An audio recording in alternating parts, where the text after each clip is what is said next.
Video too, I ran out of time.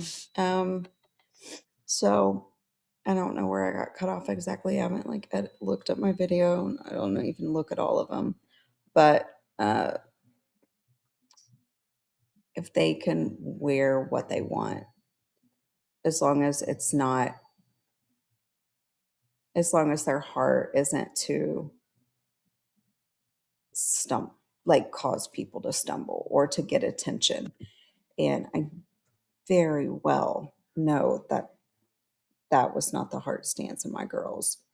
So I didn't care, quite frankly. I rose my girls, brought them up believing that we had to progress as humans. Like, yeah, we're not going to on purpose, dress in a sexually explicit way to tempt men because that's what we want. I didn't want my girls doing that. They don't want to do that. Like, that's not, they watched me how I carried myself my whole life. And that's not my heart. And it's not their heart either. They both have very cute, um, expressive styles. And I love that. I love that. I didn't put the focus on the what, but it's more on what's inside.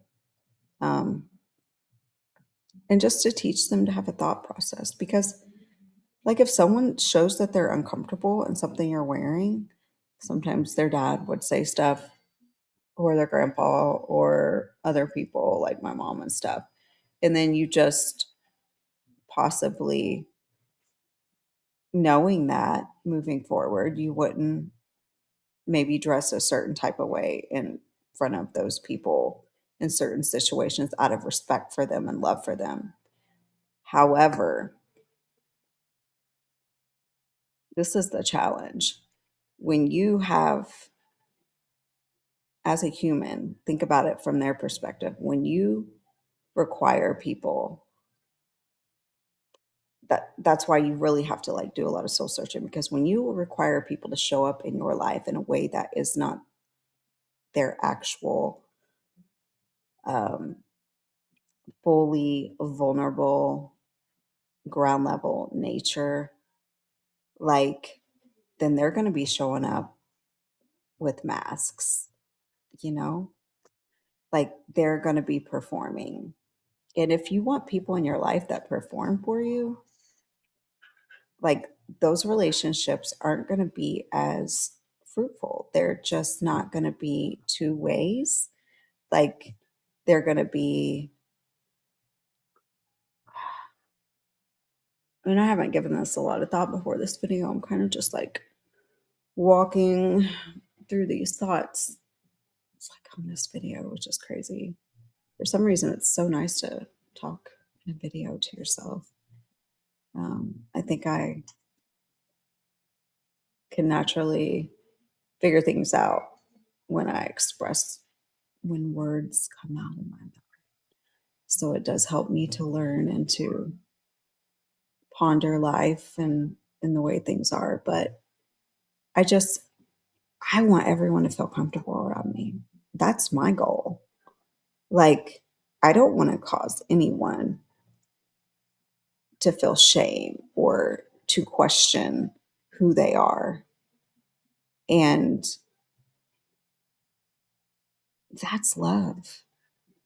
And that only comes from loving yourself. You can only do that to others when you feel that way towards yourself, when you're not down on yourself.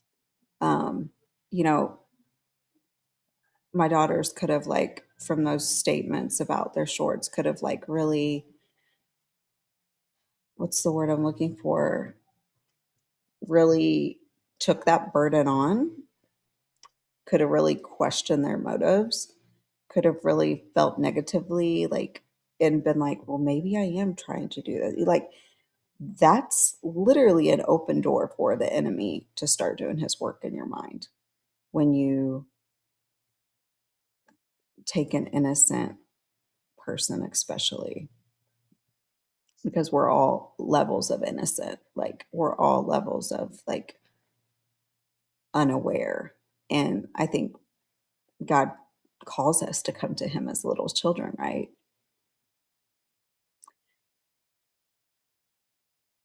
In a it's more about in your natural naive state. It's not as like little children as like it's more like you haven't your heart's not compromised.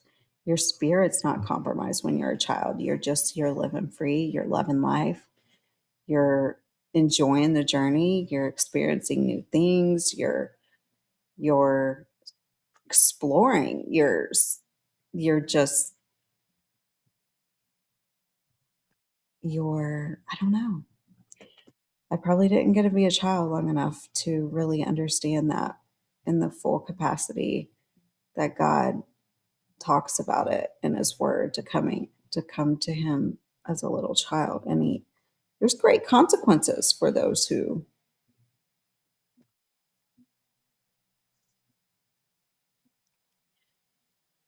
harm children and even put stumbling blocks in their way. You can look that up. I won't go into it. But our children are precious because we're precious. We were children. We're just literally a more mature version of our child state. And sometimes that maturity comes with a bunch of lies, a bunch of false paradigms that don't hold up, that we've just been programmed to believe that may or may not be who we are. And so as becoming an adult, like it's our job to unpack that, I think, to unpack like everything that we went through and put it in the fire, like put it in his word, test it. Um, all of his word. Don't just like find one verse and say, well, this is the way it is, because like there's a bunch in there. And a lot of the verses kind of butt heads. So you have to really pray about it. You have to really sift it through love. And if it if love isn't the main thing, then you have to question it. You have to question it. And love looks different, I know. It doesn't always look like butterflies and hearts, but love is loyal. That's not the word of God, but um, that's my understanding. It's loyal, it's long suffering, it presses through, it perseveres. Um, and I don't love exercise left yet. Just don't. I'm not there yet. I've stopped. Got a lot of soul seeking to do today. Figure out what's going on internally. And I know I'm questioning a lot of things. I'm like going through this stage of like, am I doing this right? Am I doing this wrong? What am I doing? And I really struggle to stay on a path. So if I make it this 40 days, it's going to be a miracle. It will be an absolute miracle. So yeah, it's 4:15, people. You know what that means? That means 5 days to 420. No, it means it's tax day and mine are filed. Yay! So if you haven't filed yours, you probably should get on that, or at least file an extension. If you're not going to make the deadline, you can do that online. It's real easy. Look it up. It's on the government website. Anyway, um, but that's only if you don't owe taxes. If you owe taxes, you have to make an estimated payment with filing for an extension. If you usually get money back,